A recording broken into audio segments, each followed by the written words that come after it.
There's a common misconception that growth is always a forward motion, but that's just not true. I mean, think about it. When you think about real gains with athletes, now as a cyclist, I can definitely comment on this, is that I was always thinking that I will get faster and stronger the more that I rode, the more that I exerted myself. And it took several years for me to realize that my real gains came when I rested. The real growth came when I took time to rest, to let my body rest. It's this idea, and especially in the US, we have this idea that in order to grow, we always have to be moving 90 miles an hour in a certain direction. And that's not true. Everything in nature tells us that that's not true.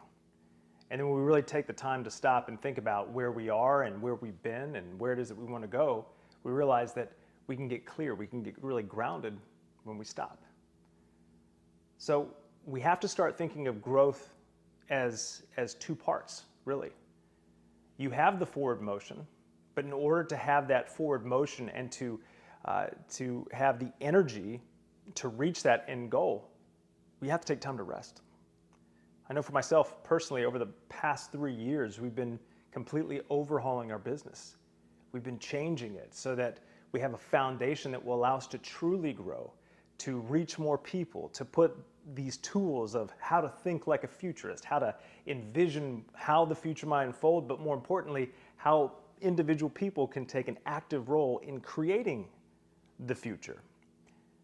And what that required of us is that we had to stop. We had to stop what we were doing and we had to rebuild. Not because something happened and we were forced to, but because we just knew that growth means we had to rest, that we had to do the work. We had to put in, as a cyclist, we had to put in the base miles, which are these long, boring base miles that, are required if you're going to do things that are bigger, if you're going to go farther, if you're going to go longer. So we had to do that. And now we've come to the end of that first stage and it's time to rest again. Now, does that mean that we stop everything and we just completely disconnect? No, but it just means that mentally we have to take the time to evaluate where it is that we are.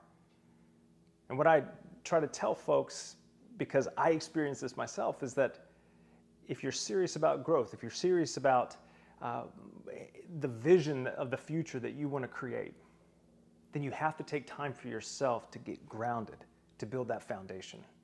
You have to take time for yourself, for your organization, to really understand this is where we want to go, and this is the amount of energy I need to help us get there. But even more important than doing it for yourself or for your organization is to do it for the people you serve. I know there's definitely been times in my life and in my career where I've just been spent and I've felt like I wasn't able to show up 100% for the people I serve. And that to me is a clear sign of moving too much and not taking the time to stop. And no real growth was happening in that moment. In fact, it was the opposite. I was shrinking. So I say all this because we have to give ourselves the permission to rest. If we don't, then everything else that I even talk about, right? And I say it for myself. Sometimes I'll see the things that I'm putting out and go, I'm not even taking my own advice here. And that's when I know I have to rest. That's when I know that I need to stop and reevaluate. And part of that rest sometimes is also celebrating what you've just accomplished, which is something I don't do very well. But I say all that because if we're serious about growth, if we're serious about really making a long-term impact in the lives of the people we serve and the organizations that we serve, with the team that we have around us, then we have to be fully energized. We have to have the ability to think clearly. Because if we don't, then we're actually going to be moving backwards.